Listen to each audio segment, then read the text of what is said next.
Në prani të një numri të madh të përfaqësuesve të komunitetit të biznesit, përfaqësuesve të korit diplomatik, profesorëve, studentëve dhe nxënësve të shkollave të mesme, u shënua 5 vjetori i themelimit të Fondacionit Dauti. Në moton 5 vjet me ju për të mirën e shoqërisë, para të pranishmeve u shfaqën të arriturat e Fondacionit Dauti dhe projektet e realizuara, si dhe u shpallën fituesit e bursave për studentë dhe për nxënësit e shkollave të mesme. Drejtori ekzekutiv i Fondacionit Dauti, Ilir Idrizi, tha se shtyllat e funksionimit të Fondacionit Dauti kanë qenë projektet dhe aktivitetet pjesë të 3 platformave programore, edukativ-arsimore, kulturore dhe ekonomike sociale. Duke pasur për synim të krijojmë një shoqëri të shëndosh,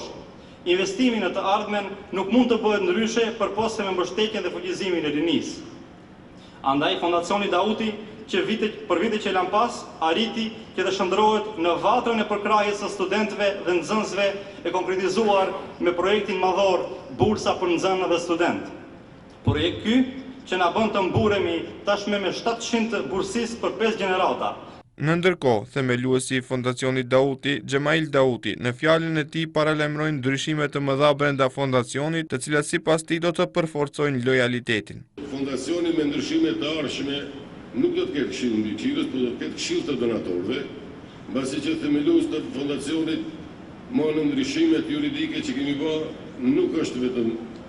ne pronarë të Dauti Komercit, por janë gjithë këto donatorë dhe do të inkuadrohen edhe donatorët tjerë, dhe prej këtij momenti emri i Fondacionit Dauti shkon në histori, Fondacioni mban emrin e ri, Fondacioni Albis.